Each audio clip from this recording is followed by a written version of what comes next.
Masih dalam pengharapan kita tegak berdiri, menyentuh langit dengan tekad yang tinggi. Suara kita lantang menggema di dunia. Wirausaha disabilitas menciptakan makna.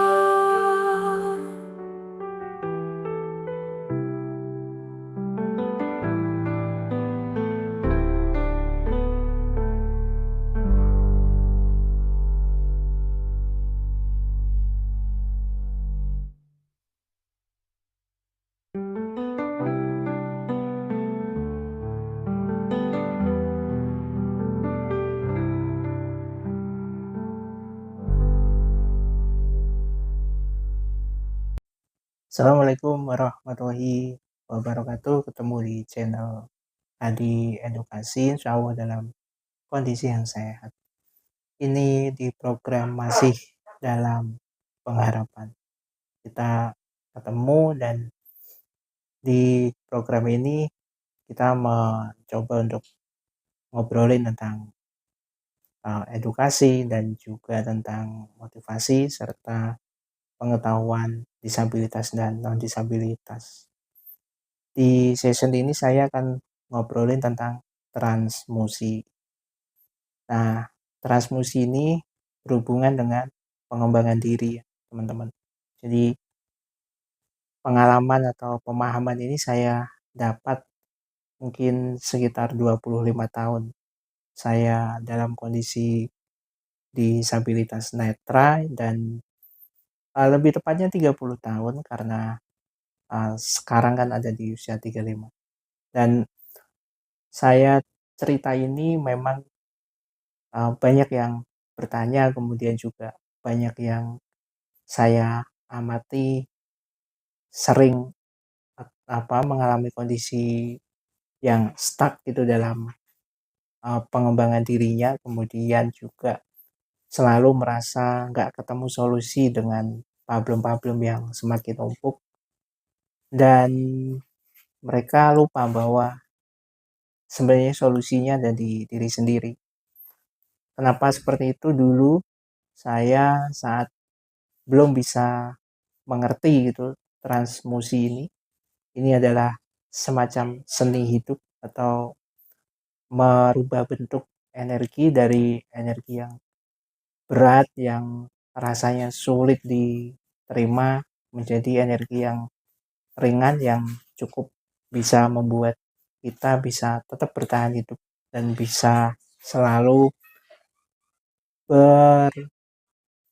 kreatif, melatih otak kita untuk kreatif.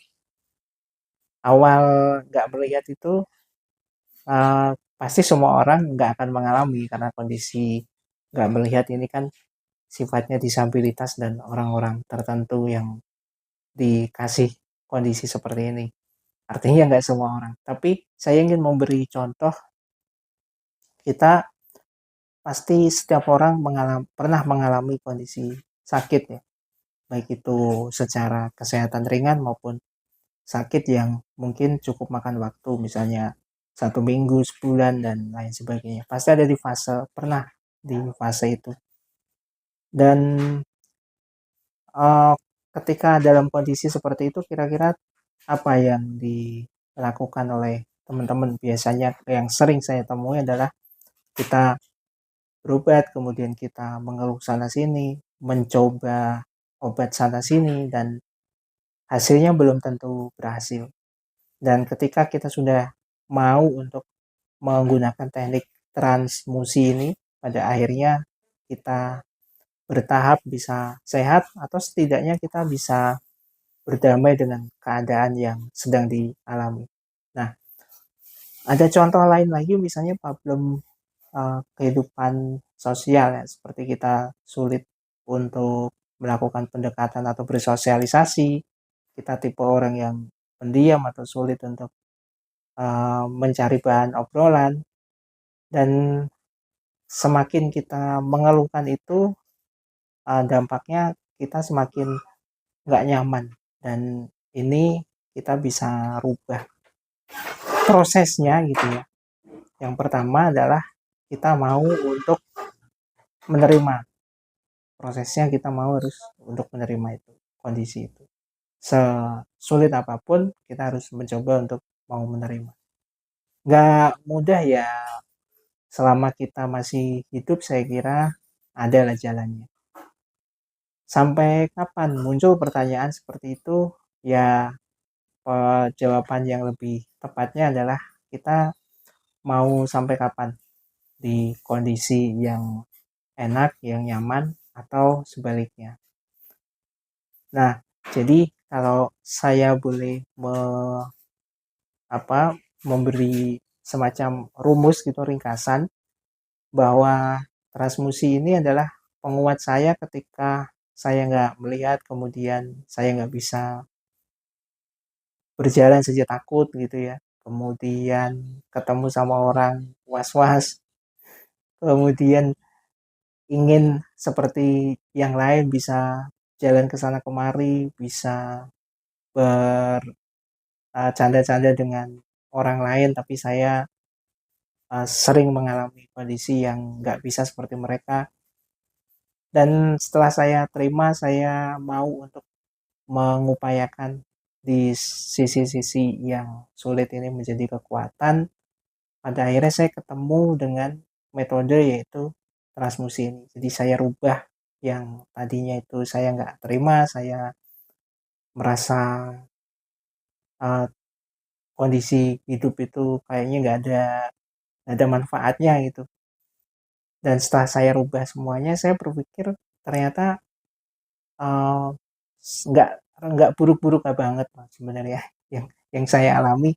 Masih banyak juga orang lain yang lebih dari kondisi saya, dalam tanda kutip mereka melihat mereka fisik dalam satu sisi sempurna gitu, tapi mereka juga banyak yang mengeluh, banyak yang malah menzolimi sesamanya, dan itu kan saya kira lebih parah ya daripada saya yang kondisinya nggak melihat. Maka setelah saya coba untuk menerima itu semua, akhirnya saya ada di titik ini, saya bisa ngobrol, berbagi dengan teman-teman, saya bisa sharing-sharing, menulis hal-hal yang positif, dan harapannya setidaknya itu menjadi sebuah uh, kepuasan tersendiri, bisa menjadi sebuah nilai tersendiri bahwa kita semua bisa berkontribusi, saya juga bisa berkontribusi dengan teman-teman semua.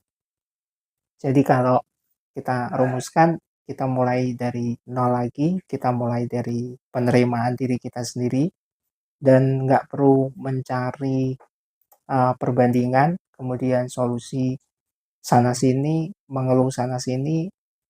Ya, kita coba untuk seimbangkan, misalnya semua yang kita pendam secara dalam juga nggak bagus, misalnya perlu di bagian-bagian tertentu untuk kita cari solusinya bersama. Tapi ada beberapa hal yang paling krusial, yaitu setelah kita ngomong sama orang lain atau kita mencari solusi dengan orang lain, habis itu kita kembalikan ke diri kita. Mau nggak kita menjalani, mau nggak kita merubah ini semua agar menjadi hidup lebih nyaman dan lebih enjoy. Setidaknya itu yang harus kita lakukan. Ya, clear? Mudah-mudahan bermanfaat. Terima kasih yang sudah bertanya, dan saya harap kita bisa selalu berkontribusi yang terbaik. Terakhir dari saya, masih dalam pengharapan. Assalamualaikum warahmatullahi wabarakatuh.